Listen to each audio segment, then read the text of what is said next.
Epistle 47, on Master and Slave. I am glad to learn through those who come from you that you live on friendly terms with your slaves. This befits a sensible and well-educated man like yourself. They are slaves, people declare. Nay, rather, they are men. Slaves, no, comrades. Slaves, no, they are unpretentious friends. Slaves, no, they are our fellow slaves. If one reflects that fortune has equal rights over slaves and free men alike, that is why I smile at those who think it degrading for a man to dine with his slaves.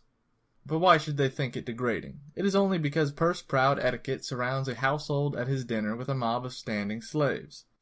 The master eats more than he can hold, and with monstrous greed he loads his belly until it is stretched, and at length ceases to do the work of a belly, so that he is at greater pains to discharge all the food than he was to stuff it down.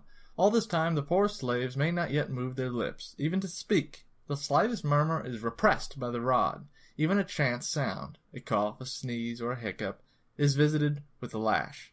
There is a grievous penalty for the slightest breach of silence. All night long they must stand about, hungry and dumb. The result of it all is that these slaves, who may not talk in their master's presence, talk about their master.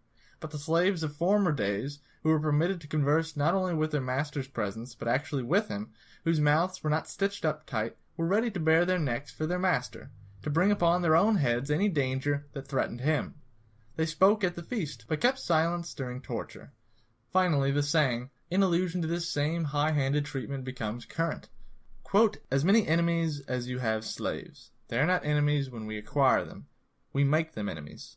I shall pass over other cruel and inhumane conduct towards them, for we maltreat them, not as if they were men, but as if they were beasts of burden.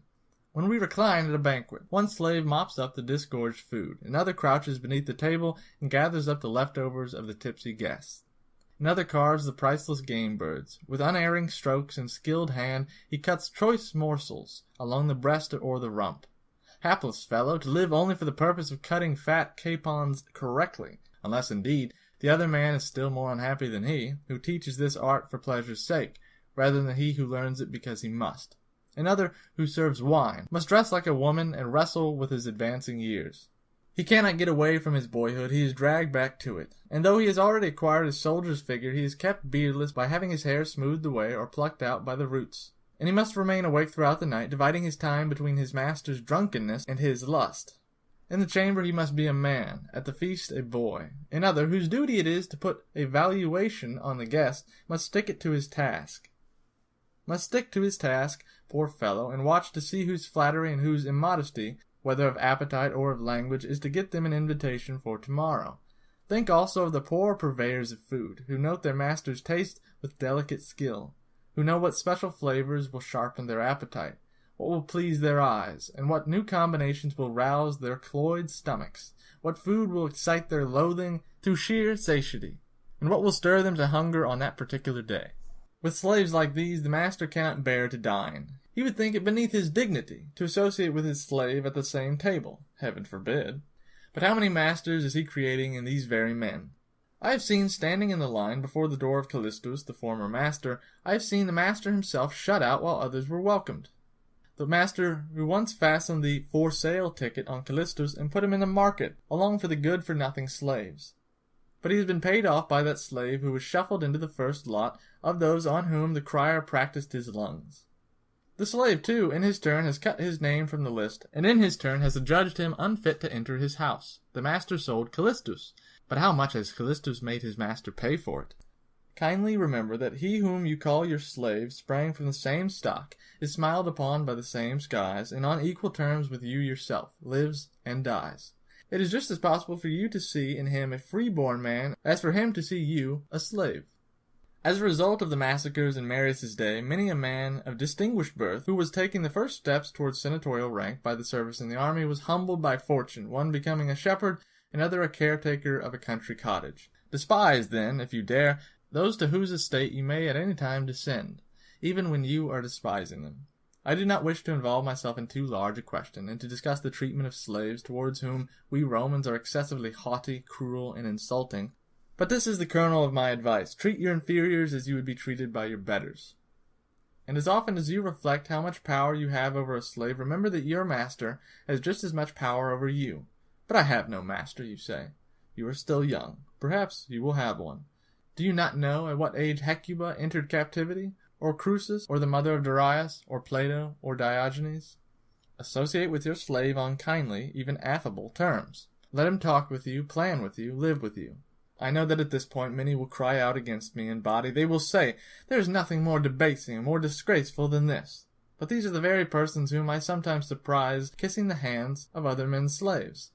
Do you not see even this, how our ancestors removed from masters everything invidious, and from slaves everything insulting? They called the master father of the household, and the slaves member of the household, a custom which still holds on stage. They established a holiday on which masters and slaves should eat together, not as the only day for this custom, but as obligatory on that day in any case. They allowed the slaves to attain honors in the household and to pronounce judgment. They held that a household was a miniature commonwealth. Do you mean to say, comes the retort, that I must seat all my slaves at my own table? No, not any more than you should invite all free men to it. You are mistaken if you think that I would bar from my table certain slaves whose duties are more humble, as, for example, yonder muleteer, or yonder herdsman. I propose to value them according to their character, and not according to their duties. Each man acquires his character for himself, but accident assigns his duties. Invite some to your table because they deserve the honor, and others that they may come to deserve it. For if there is any slavish quality in them, as the result of their low associations, it will be shaken off by intercourse with men of gentler breeding. You need not, my dear Lucilius, hunt for friends only in the forum or in the Senate house. If you are careful and attentive, you will find them here at home also. Good material often stands idle for want of an artist. Make the experiment, and you will find it so.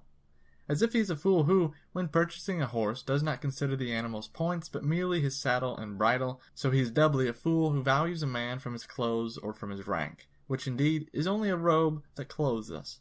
He is a slave. His soul, however, may be that of a freedman. He is a slave. But shall I stand in his way? Show me a man who is not a slave. One is a slave to lust, another to greed, another to ambition, and all men are slaves to fear. I will name you an ex-consul who is slave to an old hag, a millionaire who is slave to a serving maid. I will show you use of the noblest birth and serfdom to pantomime players. No servitude is more disgraceful than that which is self-imposed. You should therefore not be deterred by these finicky persons from showing yourself to your slaves as an affable person, and not proudly superior to them. They ought to respect you rather than fear you. Some may maintain that I am now offering the liberty cap to slaves in general, and toppling down lords from their high estate, because I bid slaves respect their masters, instead of fearing them. They say, this is what he plainly means. Slaves are to pay respect as if they are clients, or early morning callers. Anyone who holds this opinion forgets that what is good enough for a god cannot be too little for a master. Respect means love, and love and fear cannot be mingled. So I hold that you are entirely right in not wishing to be feared by your slaves, and in lashing them merely with the tongue. Only dumb animals need the thong. That which annoys us does not necessarily injure us, but we are driven into wild rage by our luxurious lives, so that whatever does not answer our whims arouses our anger. We don the temper of kings, for they too, forgetful alike of their own strength or other men's weakness, grow white-hot with rage, as if they had received an injury, when they are entirely protected from danger of such injury by their exalted station.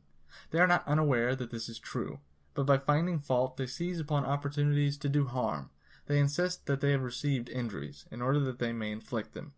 I do not wish to delay you any longer, for you need no exhortation. This, among other things, is a mark of a good character. It forms its own judgments and abides by them. But badness is fickle and frequently changing, not for the better, but for something different. Farewell.